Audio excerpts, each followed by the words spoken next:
Good morning, girls. Today we'll begin with the third chapter in history. In the first two chapters, we learned about the rise and spread of Christianity, and in this chapter, we'll be learning about the rise and spread of Islam. So, before I begin, I have underlined a few words which you might find difficult, and the meanings are also written.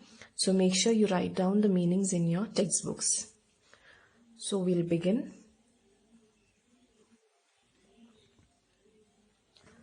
One of the most significant events of the medieval age was the advent of Islam in Arabia in the 7th century CE. Prophet Muhammad preached the new religion of Islam.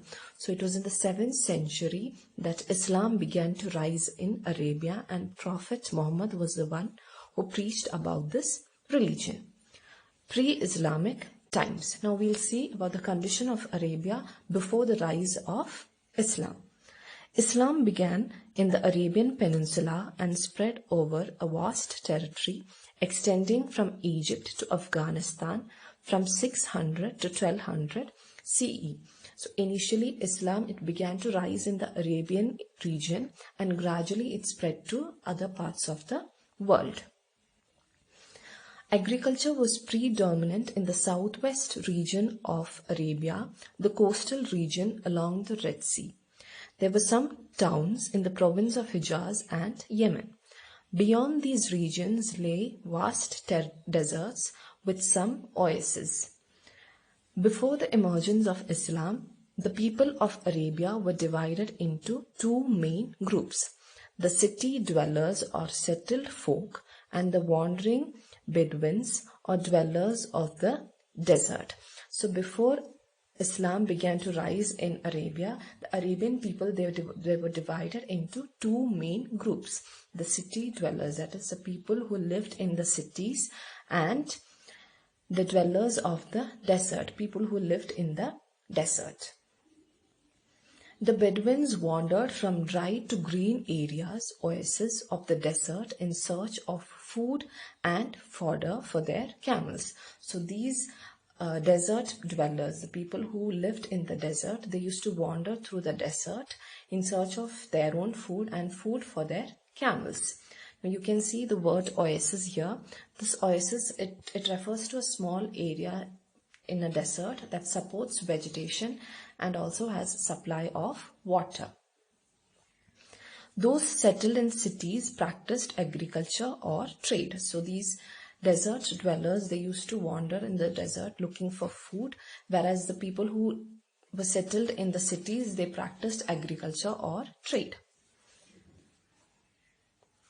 These people were divided into a number of friendly clans called tribes, Qabila. These tribes were organized on the basis of blood relationships. The head of the tribe was called the Sheikh and was partly chosen on the basis of his family connections and more on the basis of his courage, wisdom, and generosity. So the people there, they belonged to different groups called as the tribes, and they were divided into these groups based on their blood relationships. Those who were related by blood, they belonged to one particular tribes. And each of these tribes, they had a head who was known as a sheikh, and this sheikh, he was elected on the basis of his courage, wisdom, and generosity. The known Arabs, Mawali, were made the members of the tribe through the patronage of prominent tribesmen. These tribes were constantly at war with one another. So if a known Arab who was not an Arab, if a known Arab had to be a part of any particular tribe, he had to have the support of the most important men in that tribe. So only if he had the support of the prominent tribesmen could he be part of that tribe. And these different tribes that you find, they were in constant war with each other. They were at war with each other. Each tribe had its own god who was worshipped as an idol, sanam, in a shrine, masjid. So there were many tribes, and each of these tribes, they had their own god whom they worshipped in a shrine, in a masjid. Shrine, it means a holy place. The tribe in The tribe in which Prophet Muhammad was born, the Quraysh tribe, lived in Mecca and controlled the main shrine there, a cube-like structure called Kaaba, and worshipped the black stone. Even the tribes living outside Mecca regarded the Kaaba holy and used to make an annual pilgrimage to this shrine. So the tribe to which Prophet Muhammad belonged was the Quraysh tribe, and this Quraysh tribe people, they lived in Mecca and they worshipped the black stone that was kept inside, that was there in the Kaaba. Now you can see the Kaaba here, a picture of the Kaaba is here. So this is the Kaaba that you find in Mecca. So the Quraysh tribe, they worshipped this Kaaba and the black stone. Since the Kaaba in Mecca was located at the crossroads of a trade route between Yemen and Syria, it gave the Arabs opportunities to communicate with one another and share their beliefs and customs. Now this Kaaba in Mecca, it was situated at the trade route between the Yemen and Syria. So since it was situated there, these Arabs, they could communicate with each other and they could share their beliefs and their customs. These socio-political conditions were prevalent in Arabia before the birth of Prophet Muhammad, who preached a new religion and brought the warring tribes together. So this was the condition, the socio-political condition that was there in Arabia before the birth of Prophet Muhammad.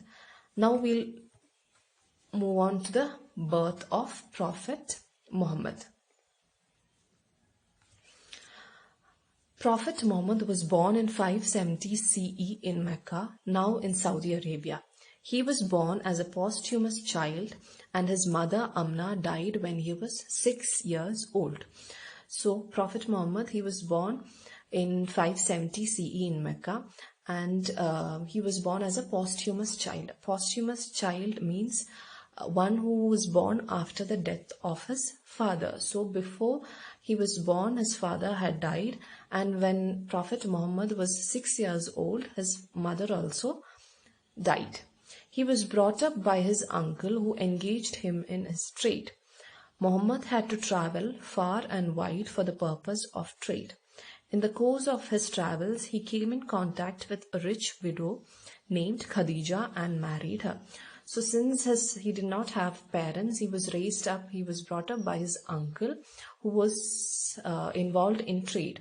And since his uncle was involved in trade, Prophet Muhammad was also involved in trade and he used to travel a lot. So during one of his travels, he came into contact with a rich widow whose name was Khadija and he married her. Prophet Muhammad's travels brought him in contact with Christians and Jews. He was quite impressed with their beliefs and practices and became a spiritual person. So he was involved in trade and he used to travel a lot. So during his travels, he came into contact with Christians and Jews, and having contact with them, he was impressed by their beliefs and practices, and that is how he became a spiritual person. He began to spend time in prayer and meditation in a cave on Mount Hira, 3 miles away from Mecca. It is here that Muhammad had a vision of Archangel Jibril, and received the revelation of Allah. So he began to become a spiritual person and he spent his time in Mount Hira, praying there and meditating there. So once it was in such a situation that he had a vision of Archangel Gabriel there when he was at Mount Hira, and he had a revelation of Allah, a revealing from Allah. The first word he spoke was recite, Iqra, from which has come the word Quran.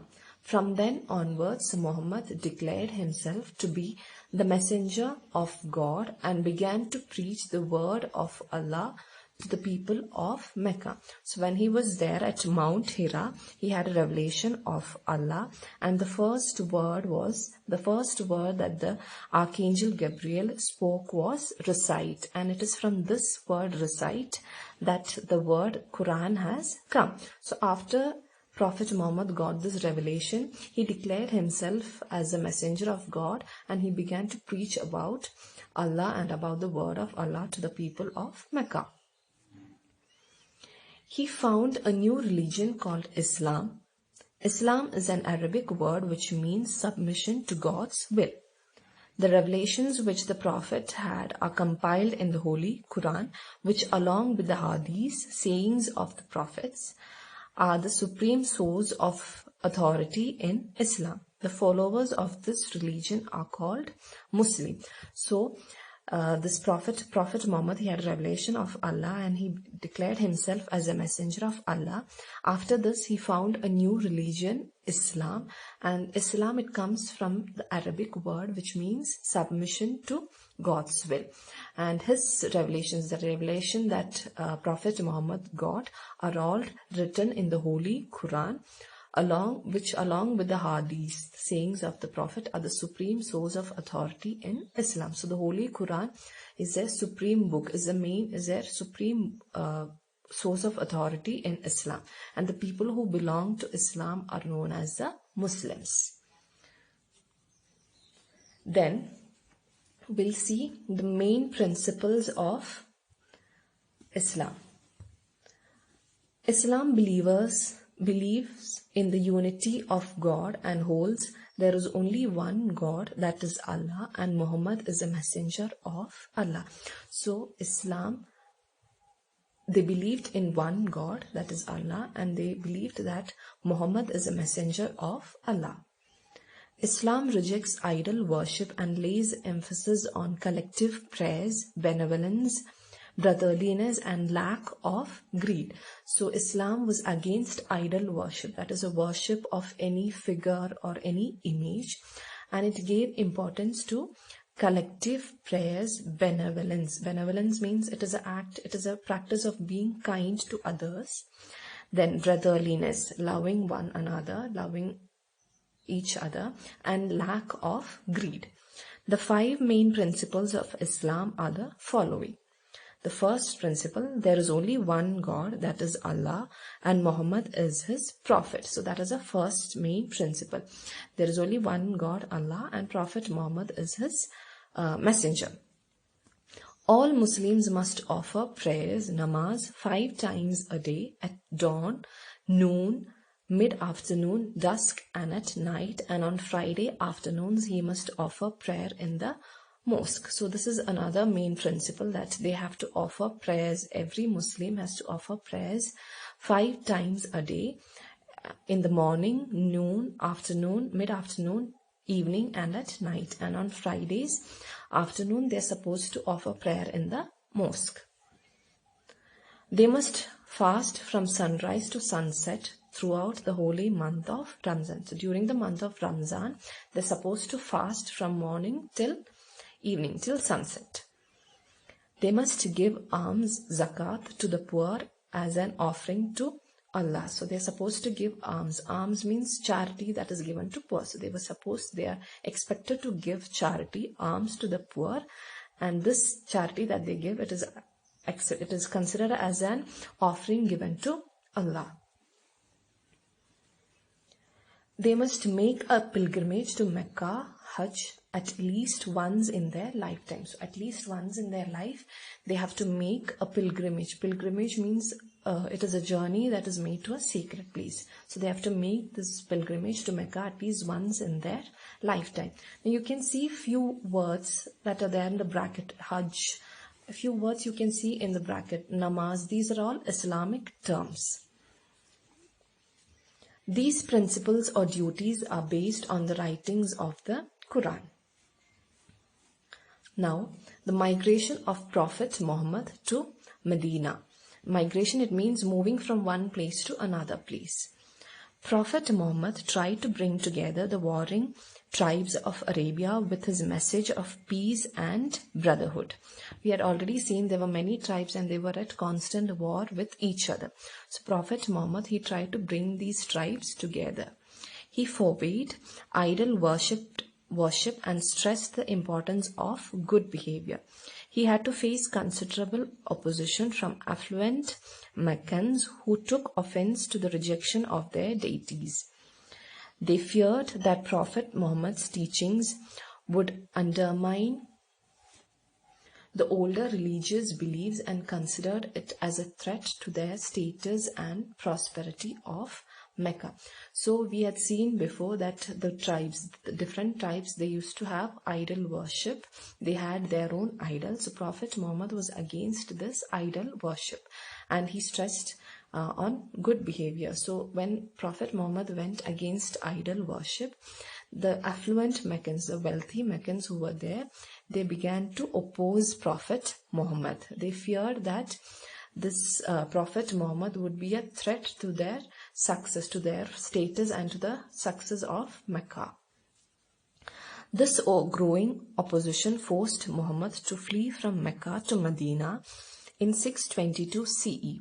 This event is known as Hijrah, meaning migration, and marks the beginning of the Muslim calendar Hijri. So when the opposition began to grow and people began to oppose Prophet Muhammad, he escaped from Mecca to Medina. He moved to Medina, and this escape that Prophet Muhammad did, it is known as Hijrah, which means migration, and this was the beginning of the Muslim calendar Hijri.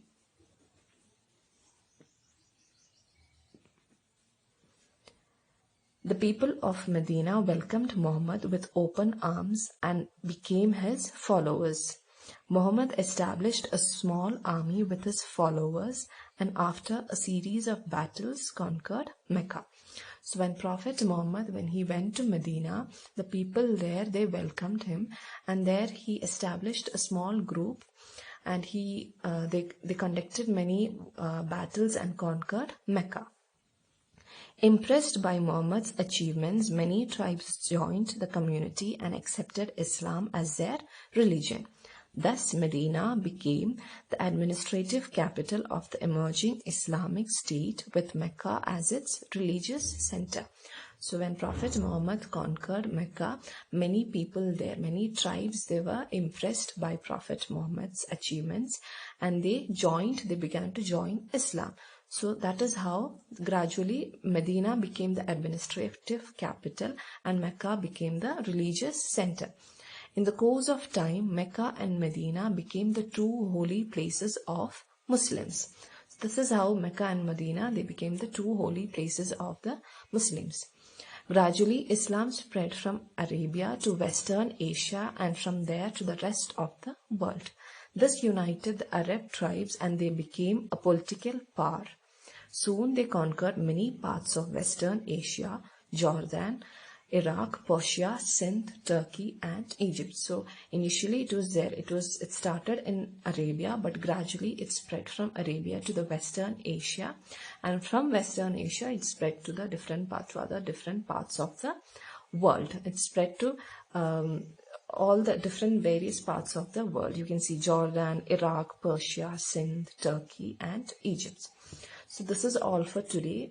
Today we learned about the rise, about Prophet Muhammad, about his birth, the condition that was there in Arabia before the birth of Prophet Muhammad, and what happened after the birth of Prophet Muhammad, the basic principles. We learned about the basic principles of Islam and about the migration of Prophet Muhammad to Medina. I hope you all have understood. Just go through the text once. Thank you.